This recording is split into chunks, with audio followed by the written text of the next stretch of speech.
de nous soit concentrés. Essaye un peu de ne pas regarder à gauche et à droite ce qui se passe. Amen. Donc comme j'ai dit, pour laquelle il fait un peu chaud, organisez-vous pour s'il faut donner de l'eau sans que ça puisse créer des bruits, sans que ça puisse créer des dérangements. Amen. Je vais te demander d'incliner ta tête, de prendre 30 secondes. Demande à Dieu que cette parole qui vient de loin, demande à Dieu que son serviteur soit un canal aujourd'hui pour toi et pour moi, ainsi que pour tout l'assemblée. Mais que toutes les choses qui sortiront de sa bouche viennent tout droit du ciel. Nous allons incliner nos têtes. Commence à prier. Commence à dire un mot devant le Seigneur. Commence à prier. Dis à Dieu de te parler. Que ça ne soit pas un homme qui puisse te parler, mais qu'il soit qu'un simple instrument. Seigneur, nous voici avec ton peuple devant ta présence. Seigneur, nous voulons t'écouter au travers de ton serviteur. Oui, il vient de loin. Oui, tu avais prévu ce dimanche qu'il soit parmi nous, qu'il soit un canal. Nous te prions, Père, de nous parler. Nous te prions, Père, qu'au travers de cette parole, que les signes, les prodiges puissent se manifester dans le nom suprême de Jésus. Ensemble avec le Saint, nous disons gloire et louange à toi, Seigneur Jésus-Christ. Gloire et louange à toi, Seigneur Jésus-Christ. Alors je vais te demander encore une fois, nous allons nous lever dans la présence du Seigneur avec toute humilité. Nous allons nous lever.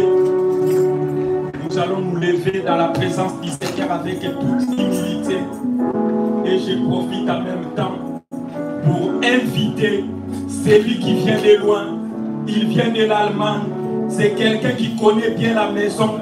L'évangéliste est parti et quand il passe, nous allons acclamer le Seigneur. Acclamer le Seigneur. Acclamer les princes de la paix, les lions de la tribu de Juda.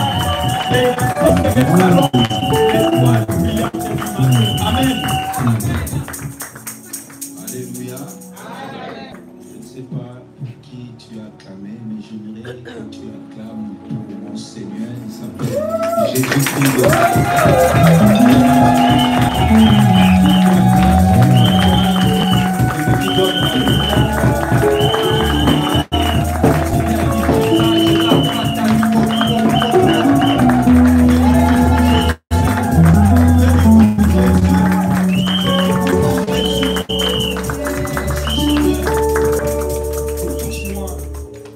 Je vais te donner l'information. Est-ce qu'on peut monter mon micro? L'information de ce matin, c'est que cette nuit, on a dormi. Il y a des gens qui ne sont pas réveillés ce matin. Il y a des gens qui sont dans des hôpitaux. Ils ne veulent pas dormir. Ils n'ont pas envie de dormir. Mais on les force de dormir. On appelle coma. Il y a des gens qui ont faim. Ils veulent manger, mais ils n'arrivent pas à manger. Ils mangent par les sondes. Alors si toi et moi, nous sommes venus ce matin, il y a des gens qui ont reçu même des coups de fil ce matin. On leur a annoncé la mort de quelqu'un cher. Et il y a des gens qui ont connu des accidents ce matin. Il y a des gens qui ont connu la perte de leurs membres de corps. Il y a des gens à qui on a dit, il te reste que 2-3 mois pour vivre. Alors si moi et toi, nous sommes ce matin, là devant le Seigneur, mais ce n'est pas encore une raison pour l'acclamer. Est-ce que tu peux acclamer Jésus? Est-ce que tu peux acclamer Jésus? Est-ce que tu peux acclamer Jésus? Est-ce que tu peux acclamer Jésus?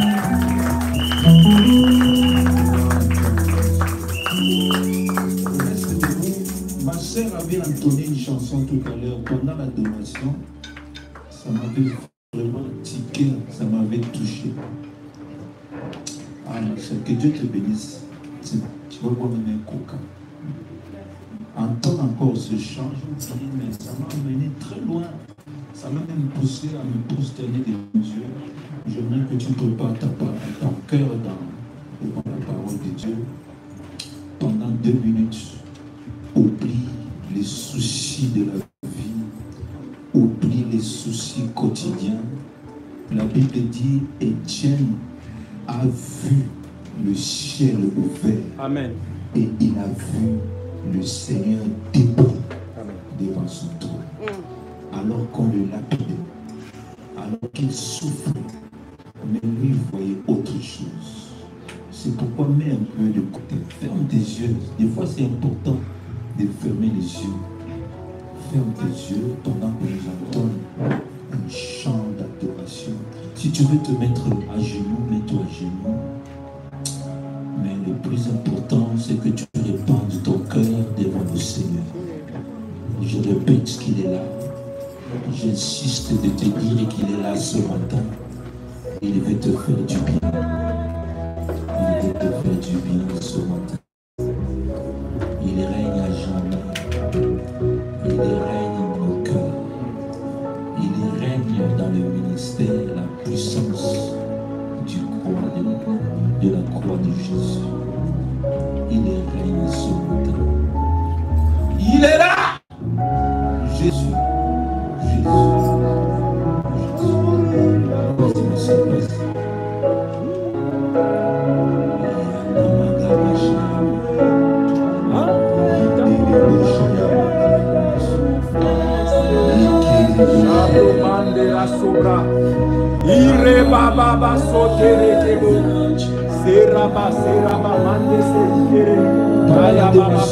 Lève-toi s'il te plaît. J'aimerais que tout le monde se lève. Même si tu es malade, lève-toi. Même si tu tiens un enfant, lève-toi. Adoration, que tout le monde se mette debout. Je vous attends, je vous vois. Mets-toi debout, seul Jésus est assis. Il est assis sur son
chapitre 2, verset 42. Actes des apôtres, reste debout. Actes des apôtres, chapitre 2, verset 42. Actes des apôtres, chapitre 2, verset 42. Nous sommes en train de parler des 4 colonnes du Saint-Esprit ou les 4 colonnes de l'Église. Actes des apôtres, actes du Saint-Esprit, chapitre 2, verset 42. Il est écrit, il persévérait dans l'enseignement des apôtres, dans la communion fraternelle, dans la fraction du pain et dans les prières. Parole du Seigneur. Que Dieu te bénisse. Tu peux t'asseoir. Merci. Est-ce que tu peux acclamer le Seigneur? Je rends grâce à Dieu pour cette opportunité. Je rends grâce à Dieu et je loue le Seigneur par rapport à son serviteur, l'apôtre Paul Mwanga. C'est quelqu'un que je connais de longue date. Je suis parmi ceux-là qui l'ont reçu en Allemagne quand il est arrivé, et même en Europe. Et lorsque lui prêchait la parole, lorsqu'il lui parlait de Christ, nous on n'était que des gens qui soutenaient. On était des gens qui l'écoutaient. Et j'aimais bien, et je l'aimais très bien l'écouter. Et je me disais, un jour Seigneur, si tu permets qu'il parle comme cet homme. Et Dieu a fait grâce. J'aime sa façon de parler. Comme je lui dis, toi tu sautes comme, on appelle ça qui pour. Tu quittes là-bas, tu parles là-bas, tu entres là-bas. Et ça c'est une particularité que beaucoup d'hommes de Dieu n'ont pas. Est-ce que tu peux bénir la vie de l'homme de Dieu? Tu peux acclamer le Seigneur.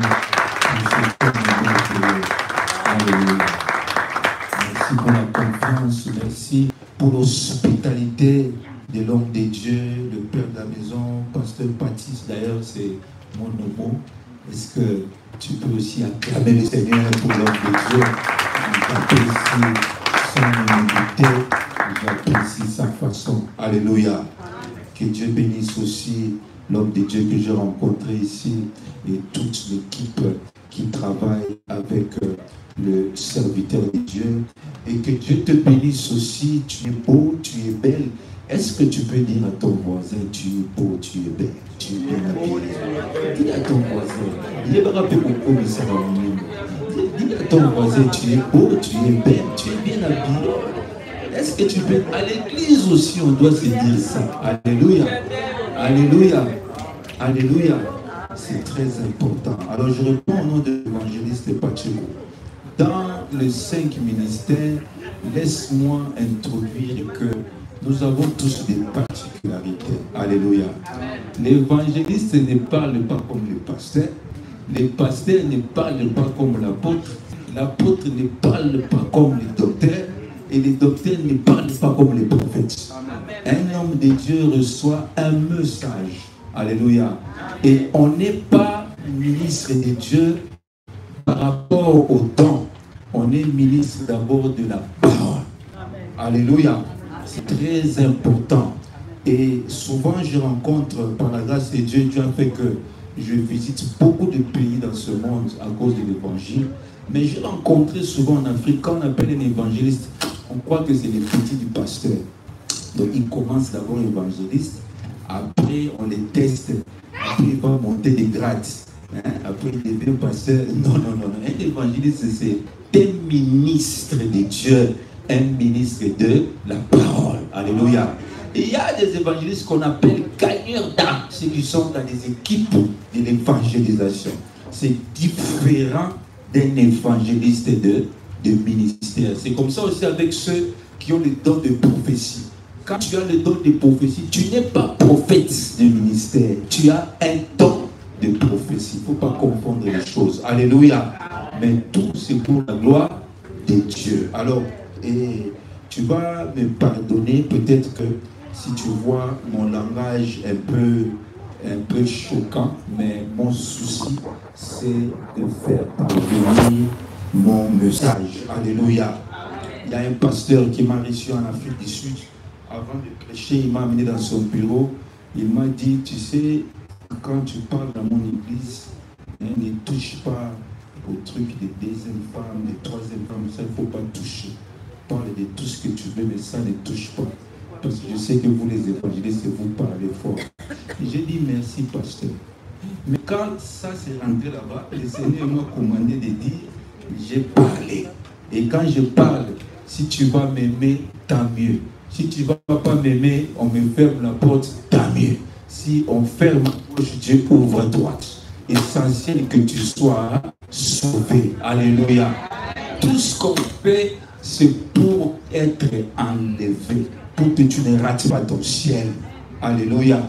C'est pourquoi Dieu dispose les ministres de Dieu qui sont des dons pour l'Église, afin que son peuple puisse être édifié. Nous sommes au mois de la grâce et je pense que les pasteurs et les Dieu sont passés pour parler de la grâce. Mais je dirais dire à une personne que la grâce ne peut pas fonctionner si les principes de Dieu ne sont pas respectés. Si les principes de Dieu qu'il a établis ne sont pas respectés. Il n'y a pas longtemps, on a fêté la commémoration de la Pentecôte, c'est-à-dire de la venue du Saint-Esprit. Le Saint-Esprit, lorsqu'il est venu sur terre, le Saint-Esprit a marqué les débuts de ce qu'on appelle l'Église primitive. C'est-à-dire que nous avons commencé l'Église. L'Église a eu ses débuts au travers de la venue du Saint-Esprit. Jésus avait dit, restez enfermés. Après la Pâque, ils sont restés 50 jours enfermés en train d'attendre la puissance du Saint-Esprit. Et Jésus leur est apparu. Là, je suis dans le dernier chapitre de Jean. Jésus leur est apparu d'abord par Marie de Magdala, qui est partie dire à Pierre, lorsque Jésus est ressuscité, elle est partie dire à Pierre, j'ai vu, là, il n'y a personne dans le tombeau. Et Pierre a couru, mais Jean, le disciple que Jésus aimait beaucoup, a précipité. C'est lui qui était arrivé avant. Mais bien qu'il était arrivé avant, il a attendu Pierre venir. Et Pierre a regardé, il a vu que Jésus n'était plus là. Et Jésus a commencé à se montrer à eux. Et ils étaient enfermés dans la chambre haute. Jésus s'est montré à eux. Il leur a dit, dans Acte 1, verset 8, il a dit, attendez, vous recevrez une puissance. Le Saint-Esprit surviendra sur vous et vous serez mes témoins. Nous entrons maintenant dans les débuts de l'Église. Dans Acte 2, lorsque le Saint-Esprit est venu, après qu'ils ont choisi à la place de Judas, ils ont choisi Matthias et ils ont remplacé Judas qui n'était plus parce qu'il devait servir de témoin. Il devait témoigner de ce qu'ils avaient vu. Et Jésus est enlevé au milieu d'eux, il est parti, il est monté en haut. Et le Saint-Acte est survenu. La Bible dit, il est venu par les lames de feu, il s'est posé sur eux et ils ont commencé à parler de nouvelles langues. Très important. C'est pourquoi tu verras, il est écrit dans Luc que voici les miracles qui accompagneront ceux qui auront cru. Pardon, Marc chapitre 16, verset 17. Les miracles qui accompagneront ceux qui ont cru. Le premier miracle, il dit quoi? En mon nom, ils parleront des nouvelles langues. C'est-à-dire le Saint-Esprit, lorsqu'il est venu, il leur a donné des nouvelles langues. Ils ont commencé à parler et ils ont vu la gloire de Dieu. Ils ont vu la gloire de Dieu. Ils ont dit l'effusion du Saint-Esprit. Et il y a de ceux-là qui étaient là, ont même pensé qu'ils étaient ivres. Ils ont dit, mais ça, peut-être que c'est la douceur du vin. Comme ça, ils parlent comme ça en l'air. Ils ont vu l'effusion du Saint-Esprit. Et Pierre s'est levé parce qu'il était loin maintenant de la puissance du Saint-Esprit et a fait un discours. Il leur a dit que ne vous étonnez pas. Il leur a rappelé, je suis dans Acte chapitre 2, il leur a rappelé ce que le prophète Joël avait dit, que dans les derniers temps, je répandrai de mon esprit sur toute chair. Et c'est comme ça la puissance de Dieu au travers du Saint-Esprit est apparue. Il y a eu des gens qui se sont convertis. Mais lorsque ils ont entendu Pierre, ils ont écouté attentivement Pierre, ils ont posé la question, maintenant que ferons-nous? Qu'est-ce que nous ferons? Il y a des gens qui croyaient que tu as des efforts à faire. J'ai dit à une personne, la chose de Dieu n'est pas de te forcer.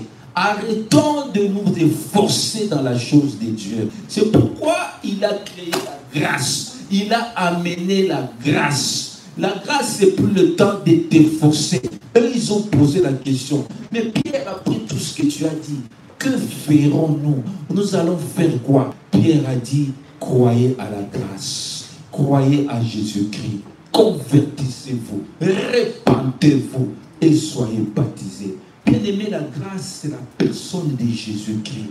Lorsque tu ouvres ton cœur, il vient habiter en toi et il te conduit dans sa justice et dans sa droiture.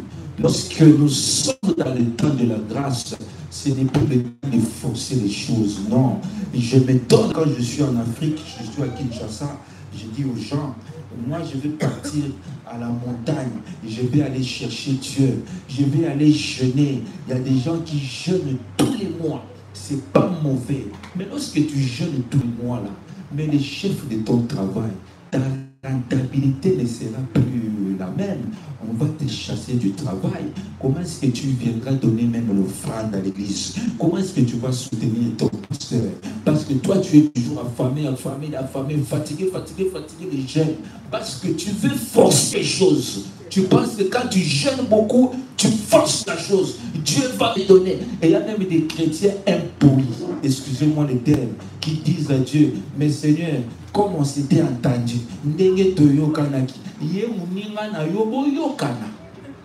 Seigneur, on s'était entendu que tu vas me donner les mariages. Seigneur, on s'était entendu, ce n'est pas ton ami et tu entres en jeûne. Tu ne fais rien d'autre que le jeûne. Parce que tu n'as pas compris que nous sommes au temps de la grâce.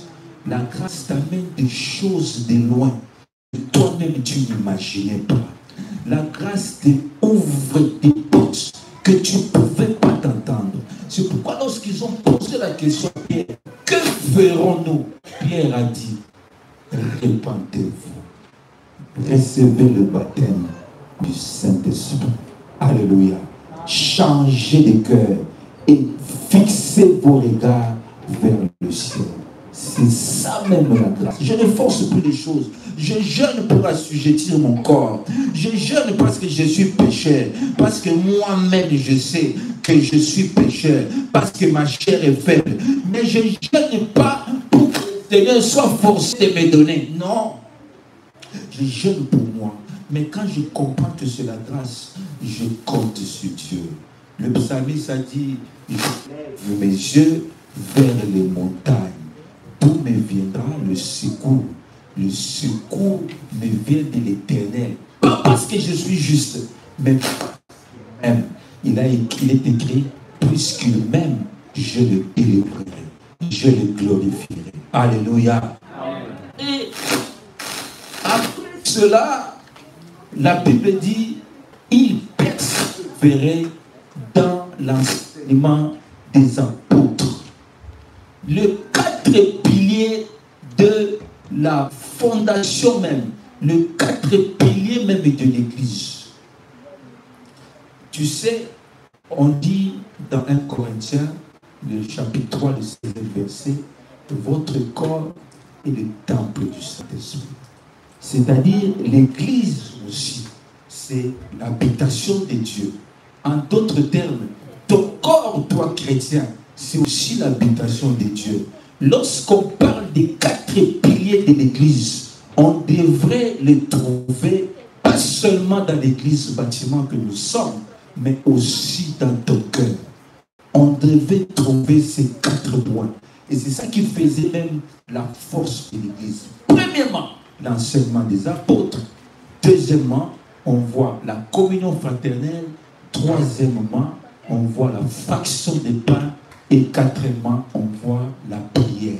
La Bible dit qu'il persévérait dans ces 4 choses. C'est ça qui faisait la force ouvrir un peu ces 4 points. Par la grâce de Dieu, Dieu nous aidera. N'oublie pas que lorsqu'on parle de l'église, c'est d'abord toi, c'est d'abord moi. L'église dans laquelle Dieu fait mention, ce n'est pas l'église de Strasbourg, ce n'est pas l'église de Paris, ce n'est pas l'église de Kinshasa ou d'Allemagne, mais c'est l'église du corps du Christ. L'ensemble de tous ceux-là qui ont reçu le Seigneur Jésus dans leur cœur comme Seigneur et Sauveur. Est-ce que tu es d'accord avec moi? L'église du corps du Christ. Et c'est cette église-là que le Seigneur viendra pour l'enlever. Et le Saint-Esprit est venu pour diriger cette église. Le jour que le sein de l'église sera enlevé, l'Esprit de Dieu aussi n'aura plus raison de rester ici sur terre.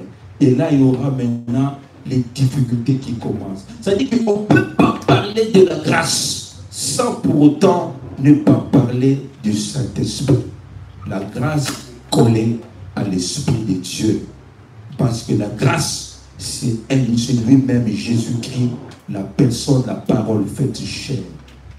Tu vas voir que dans les 4 piliers, on commence dans les enseignements des apôtres et on finit par la prière. Aujourd'hui, tu verras les chrétiens qui prient beaucoup, mais qui n'ont pas la notion de la parole de Dieu. Même dans ta prière, on ne voit même pas un verset biblique. Je ne dis pas de citer les versets peut-être comme Pasteur Paty le dit, mais quand même que tu puisses orienter ta prière par rapport aux versets bibliques. Mais si toi tu n'aimes pas les enseignements, tu n'aimes pas la parole de Dieu, il n'y a pas un dépôt en toi de la parole de Dieu, c'est difficile, bien aimé. Il persévérait dans l'enseignement des apôtres. La Bible dit la foi vient de ce qu'on entend. Et ce qu'on entend vient de la parole de Dieu. Un chrétien doit avoir le dépôt de la parole de Dieu. Même celui qui a le don prophétique, tu donnes la prophétie, mais est-ce qu'il y a un soubassement de la parole de Dieu? Est-ce que ce que tu dis, on peut vérifier dans la parole de Dieu? On peut voir que c'est dans la parole de Dieu.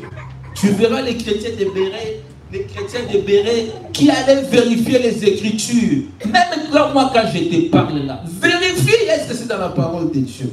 Tu dois avoir la notion de la parole de Dieu, bien aimé. Très important. Il persévérait dans la parole. Dans la parole. C'est ça qui fait même la force. Et c'est ça, les principes que le Saint-Esprit est venu établir pour que la grâce de Dieu se manifeste au travers son peuple, au travers les enfants de Dieu. La parole, l'enseignement. Et laisse-moi te dire, le dimanche n'est pas fait pour les enseignements bibliques. Le dimanche, c'est un culte. Un chrétien ne grandit pas les dimanches. Un chrétien grandit dans les enseignements. Et les enseignements se passent pendant la semaine. C'est très important. Mais c'est vrai que les circonstances de l'Europe font que des fois la semaine, on n'a pas trop de temps. On n'a pas trop de moyens pour que nous puissions nous rencontrer comme les dimanches. Et ce qui est dommage, c'est qu'il y a souvent des chrétiens des dimanches. Lorsqu'on organise un programme dans la semaine, les gens ne sont pas là parce qu'ils sont occupés. Mais aujourd'hui, même les dimanches là qui te restent, il y a des gens qui donnent des raisons. J'ai invité une sœur hier pour venir assister au culte. Elle m'a dit, mais papa, les dimanches, je travaille. Tu vois, les dimanches, je ne peux pas. Mais quand est-ce que tu vas écouter la parole de Dieu? Quand est-ce qu'il y aura le dépôt en toi? Parce que toi, tu donnes plus le temps à ton travail. Bien aimé, je ne refuse pas que tu travailles. Mais lorsque tu comprends que je vis dans l'état de la grâce. Hier, j'ai reçu un témoignage de l'homme de Dieu. Il est parti expliquer à son travail que dimanche, moi, je ne peux pas parce que je dois aller me présenter devant le Seigneur. Et la grâce a fait que le cœur du chef a été touché. Et on le permet que tu partes le dimanche. Et on le paye même le dimanche. La grâce fait des choses que toi, tu ne peux pas imaginer. que l'entendement de l'homme ne peut pas expliquer. Alléluia. Mais pour que tu respectes, que tu atteignes ce produit-là, ce résultat-là, il faut que tu respectes les principes. Il persévérait dans l'enseignement des apôtres. Et quand on parle de l'enseignement des apôtres, vous avez la grâce que votre dirigeant, c'est un apôtre, votre pasteur, c'est un fils d'apôtre. C'est une grâce, c'est une faveur.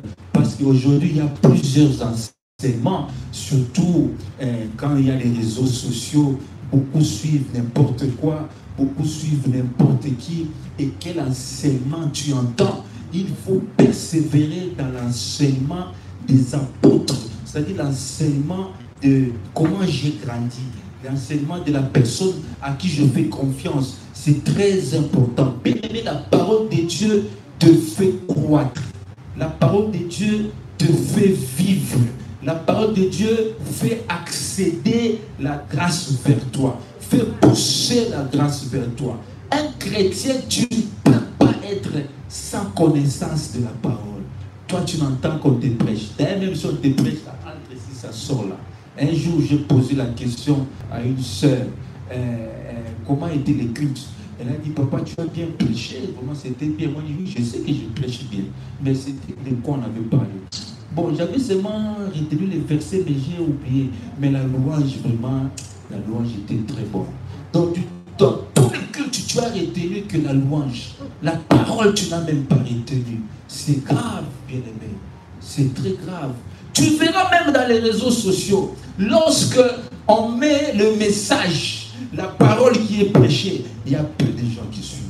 Mais lorsqu'on met des insultes, des clashs, comme on dit, hein, les gens sont en train de s'insulter, l'autre répond. Là, tu verras pour des vues. C'est bizarre.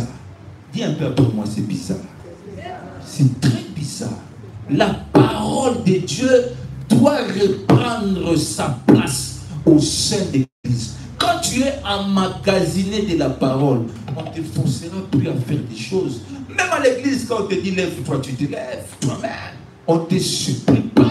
Même lorsqu'il y a l'adoration, on te demande pas de te lever. Toi-même, tu te lèves. Assis-toi, tu t'assis. Mais toi, tu te mets à genoux. Parce que tu connais que je suis devant la présence du grand roi. Parce que tu as emmagasiné la parole de Dieu. Elle te permettra de craindre Dieu. Elle te permettra d'honorer même les serviteurs de Dieu. Elle te permettra de respecter même les aînés, d'honorer tes parents. La parole de Dieu. Dans la parole de Dieu, il y a tout. La parole de Dieu, la Bible dit, elle s'est faite chair. La parole de Dieu, c'est Jésus-Christ lui-même. Or, Jésus-Christ, c'est la grâce elle-même. Alléluia. Donc, si tu comprends ça, tu vas aimer la parole de Dieu. Dis un peu après moi, j'aime la parole de Dieu. J'aime la parole de Dieu. Bien aimé, prends la décision. Aujourd'hui, si on demande qui a amené sa Bible, tu vas voir des gens qui vont te dire, j'ai ma Bible sur le portable. C'est bien. C'est pas mauvais. Mais il y a aussi d'autres gens, même dans leur portable, il n'y a pas d'application de Bible. Tu ne lis pas la Bible. Autrefois, quand on grandissait, on partait à l'église. Mais il n'y avait qu'une seule personne qui ouvrait sa Bible. Quand il était devant, je ne critique pas, je parle de la vérité. Quand il était devant, c'est lui seul qui ouvre la Bible. Vous tous, vous écoutez ce qu'il dit. Mais nous, maintenant, dans le Seigneur, chacun, quand je dis ouvre Acte 2, moi aussi j'ouvre ma Bible dans Acte 2. C'est très important. Tu ne peux pas te présenter à l'église sans la Bible. Tu dois avoir ta propre Bible. Tu dois la consulter. Tu dois la lire. Premier pilier, c'est la parole. La Bible dit dans le psaume 107, le 20e verset, dans leur détresse, ils ont invoqué Dieu. Et Dieu leur a envoyé la parole. Il n'a pas envoyé les miracles d'abord. Il a envoyé la parole. Parce que dans la parole, il y a le miracle. Dans la parole, il y a la délivrance. Dans la parole, il y a le voyage. Dans la parole, il y a le mariage. Dans la parole, il y a tout ce que tu recherches. Même toi, jeune, aime la parole de Dieu. Aime consulter la parole de Dieu. À 12 ans, on a amené Jésus au temple. Il n'avait que 12 ans, jeune qu'il était. On l'a amené à Jérusalem comme c'était la coutumière. ses parents mariés, Joseph l'ont amené. Et après 3 jours, c'était fini, ils devaient rentrer dans leur ville. Et quand ils se sont rentrés, ils ont fait même la marche. Pendant quelques temps, mais ils ont compris que Jésus n'était pas avec eux. Et lorsqu'ils sont rentrés, ils sont allés trouver le jeune de 12 ans en train d'expliquer la parole de Dieu. Il n'avait que 12 ans. Parce que toi, jeune, tu diras, bon, les choses là, la parole là, c'est pas pour mon âge. Non, ça n'a pas d'âge. Connaître la parole de Dieu, c'est très important. Et lorsque tu connaîtras la parole de Dieu, les versets, le Saint-Esprit va commencer à te les rappeler. Parce qu'aujourd'hui même, les chrétiens, la nuit, n'arrivent pas à dormir sans éteindre la lumière. Je ne sais pas de quoi tu as peur. Il y a des gens qui n'arrivent pas à dormir sans éteindre la lumière. Tu as peur lorsque tu vois un chat noir. Toi, tu as peur. Lorsque tu vois un lézard, toi, tu as peur. Tous les souris, bah, mon passe. Les souris, c'est les démons. Les chats, mais Dieu a créé les animaux. Donc, quand toi, tu vois les chats, tu ne peux pas dire que c'est un chat, un animal normal. Mais toi, c'est seulement les démons. Tu commences à chasser. Il y a des prières de délivrance, des prières d'autorité qui se font les nuits. Quand tu vas chez les chrétiens, mais tu vas t'étonner. Les gens ont peur. Il y a des gens qui disent, moi la nuit je ne dors pas. Papa, dors. Tu fais que des veillées. Allez, non, dors pendant la nuit. Parce qu'il te manque là, la parole. Si tu avais le dépôt de la parole, tu connaîtras le psaume 127, le premier verset, le deuxième verset. La Bible dit, si ce n'est l'Éternel qui garde, celui qui garde en vain. Alléluia. Tu connaîtras ça. Il y a des versets que tu connaîtras. Ne crains pas, car je suis avec toi. Il y a des versets qui te viendront comme ça devant des difficultés. Bien-aimé, tu as besoin de la parole de Dieu. Deuxième pilier. On nous parle de la communion fraternelle. La communion fraternelle a disparu dans l'église. Lorsque nous on grandissait, on avait ce qu'on appelait l'agapé. Est-ce que tu te souviens de ça? Tu te souviens de l'agapé? On avait l'agapé, c'est-à-dire les frères là, ils amènent les thés et les beignets, les autres amènent les arachides, les autres amènent les poissons, les autres amènent ça, les autres amènent ça, et on regroupe tous ensemble, on mange, on se partage. La communion fraternelle. Mais depuis que l'état d'âme, le mot là est arrivé dans notre dictionnaire spirituel, l'état d'âme, parce qu'avant on ne connaissait pas ça. Moi je dis la vérité. Avant moi je ne connaissais pas l'histoire d'état d'âme. Parce que je ne sais pas quand tu connaissais ça. État d'âme. Bon tu vois, je ne connais pas son état d'âme. Peut-être que c'est un sorcier, je ne connais pas son état d'âme. Cette chose-là a brisé la communion fraternelle dans l'église. La Bible dit, comment peux-tu prétendre aimer Dieu que tu ne vois pas, alors que tu n'aimes pas le frère qui est à côté de toi? Comment tu peux dire tu aimes Dieu? La communion fraternelle a disparu dans l'église. Tout le monde se croit plus saint que l'autre. Tout le monde se croit plus saint que l'autre. On a peur des autres. On a peur de ton frère. Or que si tu avais le dépôt de la parole, tu comprendras que mon frère dans la foi est plus grand que mon frère dans la chair. Est-ce que tu savais ça? Mon frère dans l'église a plus de valeur que mon frère dans la chair.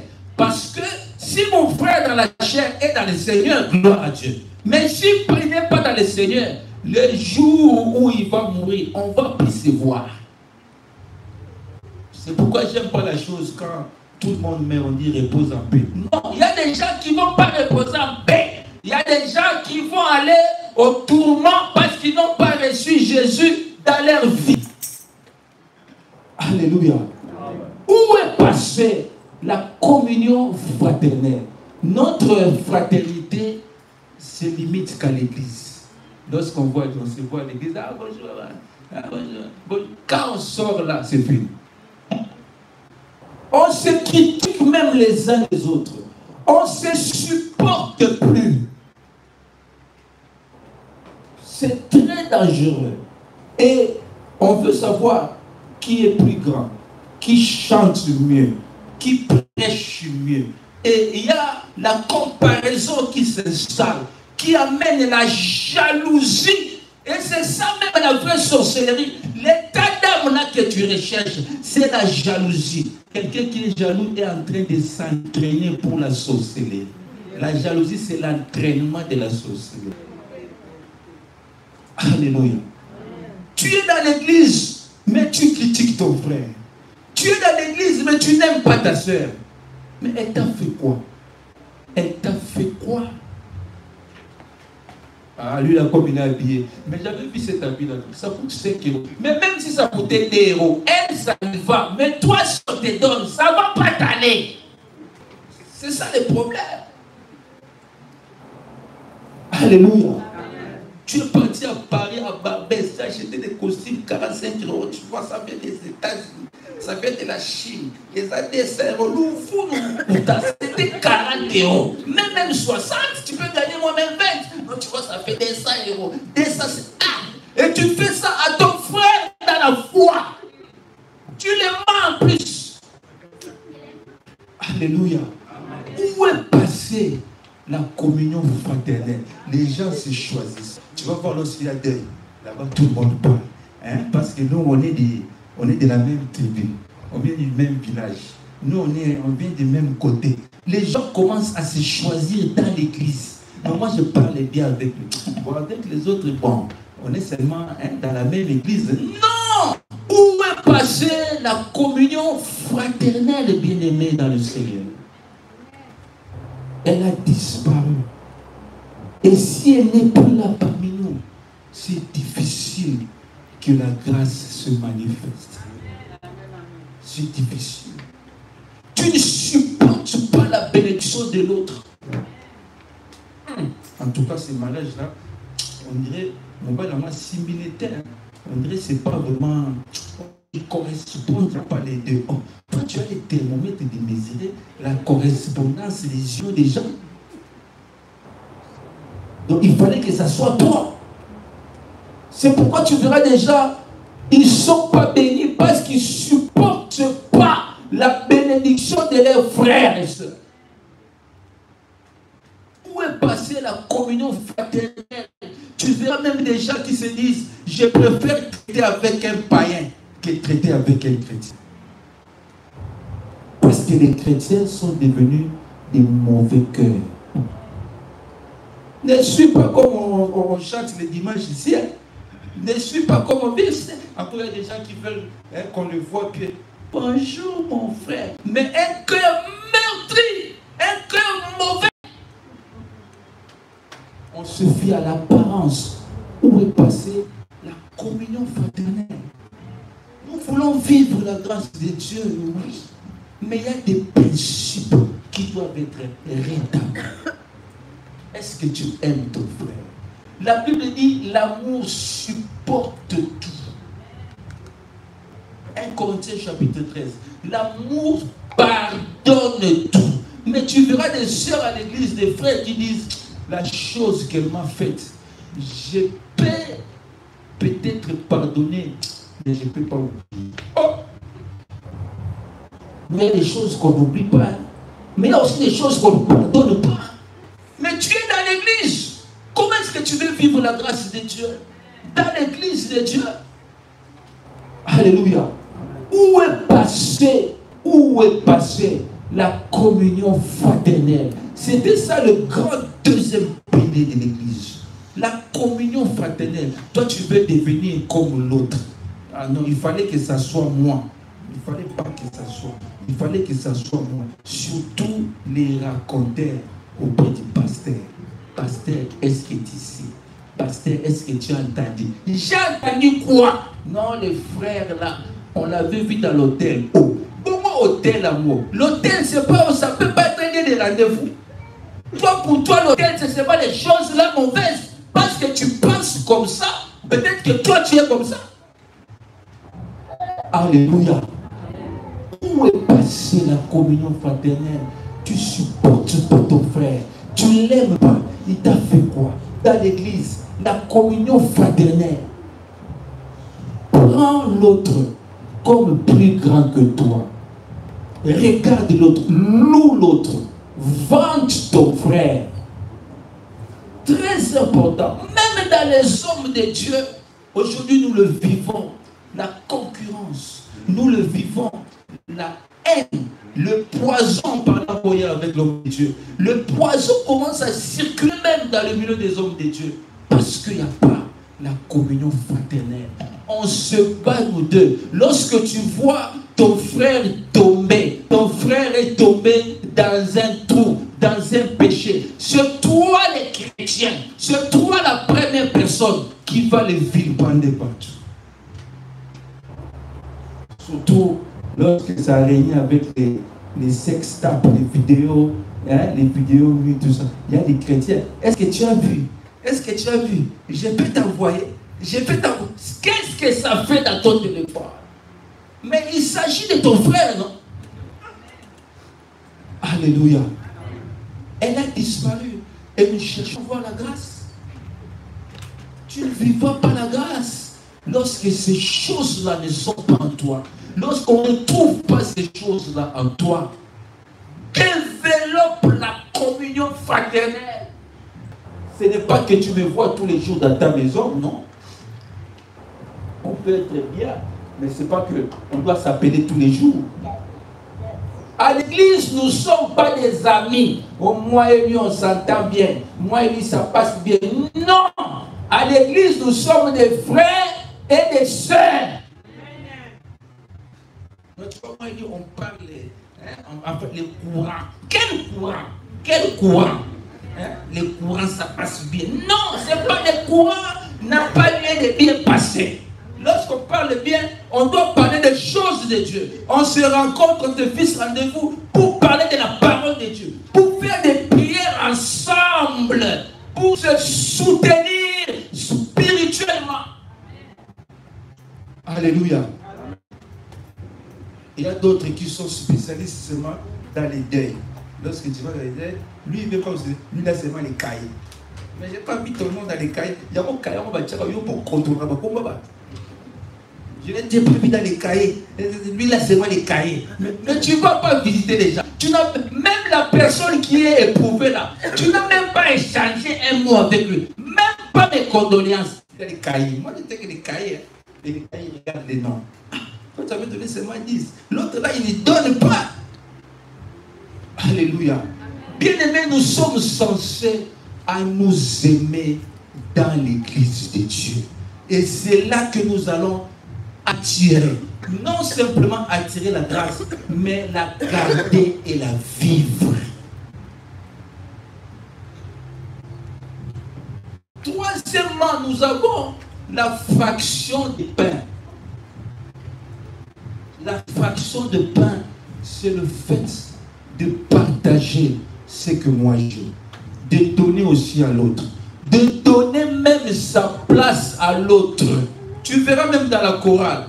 Non, moi si je ne suis pas là, non, oh maman, papa, d'ailleurs ta voix c'est organe.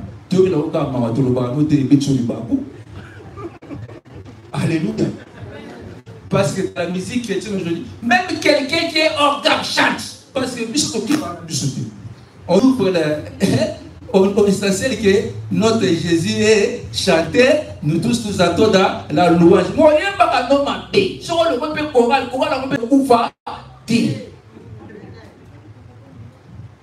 tu chantes mal, mais on te supporte seulement parce que tu chantes le nom de Jésus. Alors tu te dis, bon, ils vont voir. D'ailleurs, je l'ai fait dimanche, je ne vais pas venir. Parce que ma voix, là, quand c'est moi, ce n'est pas toi, c'est la grâce de Dieu. Tu chantes très mal, on a seulement peur de te dire, parce que ça va te faire une occasion de chute. C'est pourquoi on t'épargne. Mais tu chantes les organes, on te supporte comme ça. Ne sois pas orgueilleux. Alors tu peux aussi partager, laisser aussi les micros à l'autre aussi. Alléluia. Il y a des gens, lorsqu'on lui donne les micros, il ne laisse pas les autres. Ah, lui, c'est seulement lui qui tient tu ne partages pas, seulement toi. Tu verras même dans des discussions. On est mais c'est lui qui connaît. Qui connaît tout. Depuis qu'il parle, là, nous tous on regarde. C'est lui qui parle, il connaît tout. On est là, ah moi j'étais déjà parti là-bas. Ah moi je connais ça. Mais toi tu connais, tu laisses même pas le temps aux autres de parler. Même dans les mariages, c'est toi qui parles beaucoup. L'enfant d'autrui, ton mari là, c'est aussi l'enfant d'autrui. C'est aussi l'enfant de quelqu'un. Et comment toi tu parles beaucoup, il est frustré. Il y a des papas que tu nous vois là, frustrés. À cause que toi, tu ne partages même pas la parole. Lorsque tu parles, c'est toi qui connais tout. C'est toi qui dis, c'est toi qui parles. C'est seulement toi. Tout tourne toujours autour de toi. La fraction du pain partagée. Alléluia. C'est très important. C'est ça qui soutenait même l'Église. Très important. Comment veux-tu voir la grâce de Dieu? Si toi tu n'as pas ces notions-là, tu ne partages pas. Et ça te pousse à l'orgueil. Il y a beaucoup de chrétiens orgueilleux. Des enfants de Dieu orgueilleux. C'est pourquoi quand tu verras quelqu'un, tu as seulement des prophéties. D'ailleurs, l'autre prophétie là, ce n'était même pas juste. Mais j'ai seulement eu honte de te dire dis-moi. J'ai seulement eu honte de te dire. Mais j'ai seulement accepté. Mais c'était une fausse prophétie. Maintenant, quand tu as donné des prophéties, j'ai dit Amen. L'autre fois, tu donnes encore des. L'autre te dit Amen. Tu dis ah, maintenant, je suis devenu prophète. Moi aussi, je vais partir. Je vais faire mon église. C'est pourquoi tu verras, papa, d'autres églises.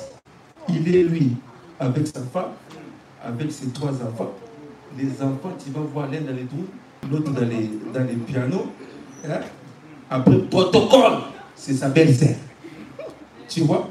Et les membres de l'église, c'est les maris de sa tante et sa tante. Et ce qui il est parti faire son église. À cause des prophéties qu'il avait données. Alléluia. Quand tu sais cette notion, tu as l'humilité. Tu respectes l'autre. Tu partages l'autre.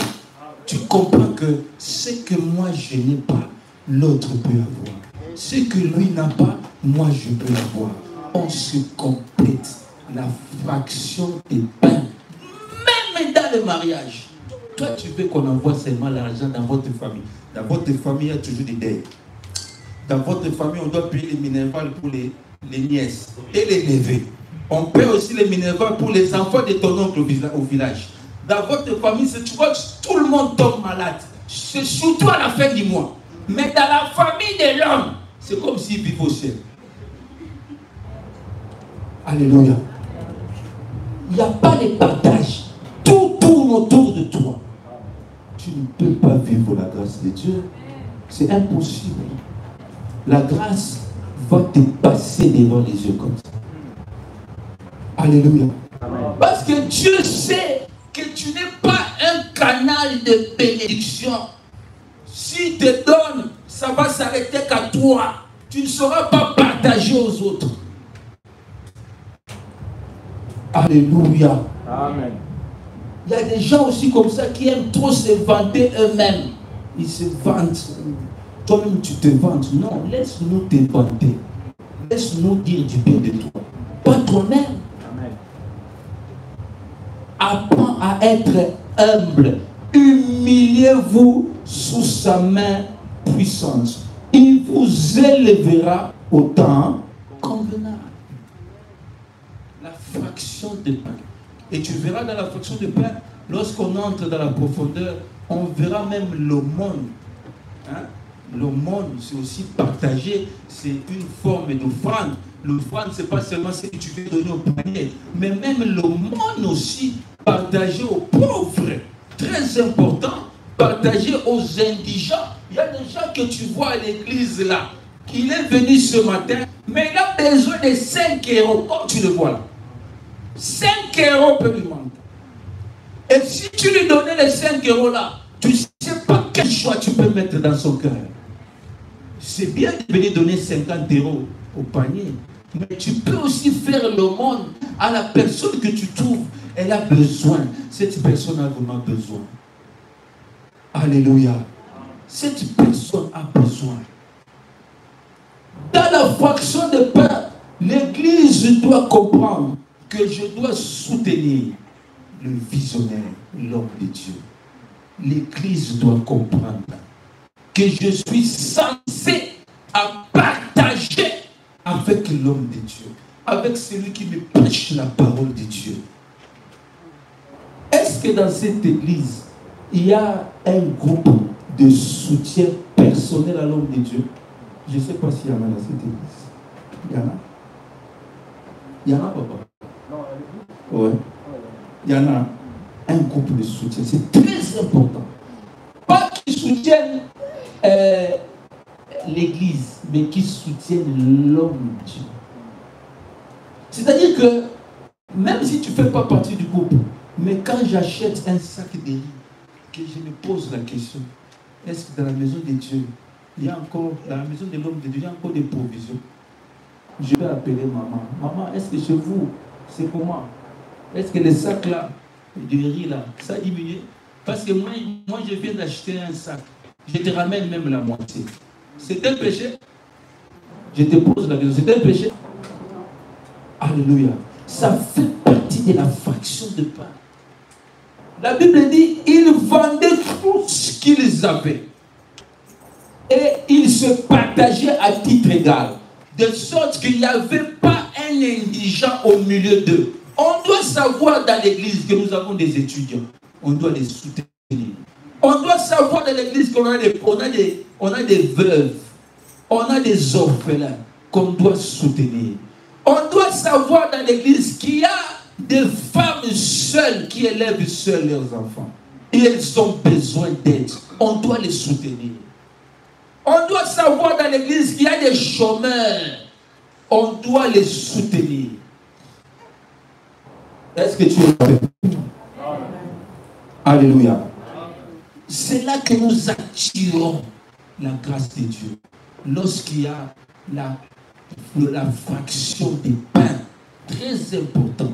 Il y a des gens qui sont là, qui ont soutenu leur famille en Afrique et qui ont été déçus.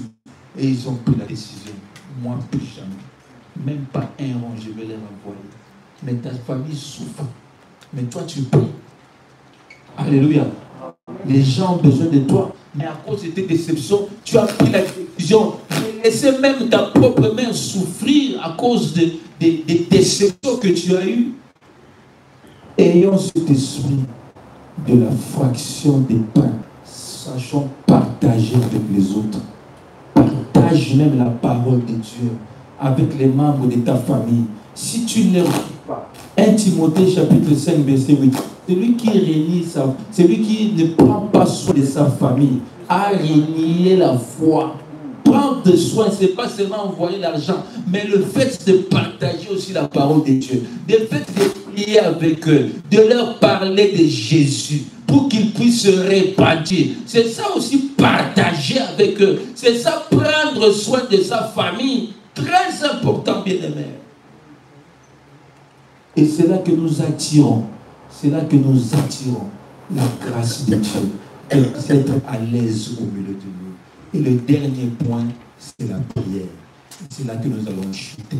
La prière. Nous blaguons beaucoup avec la prière. Dieu nous a donné comme arme la prière. La Bible dit, votre ennemi le diable rôde comme un lion, cherchant qui dévorer. Il est en train d'éroder. Le diable est en train d'éroder. Les sorciers sont là pour détruire ta vie. La Bible dit dans Jean 10, 10, le voleur ne vient que pour dérober. Il vient d'abord te dérober. Il vient te voler ta joie. Il y a des gens qui ont perdu leur joie il y a longtemps. Il vient te voler la paix. Il y a des gens, même quand tu viens dans l'église, mais tu n'as pas de paix. La paix au milieu au domaine de ta santé. Il n'y a plus de paix. La paix dans ta maison. Il n'y a plus de paix. On t'a volé la paix. Ça, c'est le premier attaque de l'ennemi.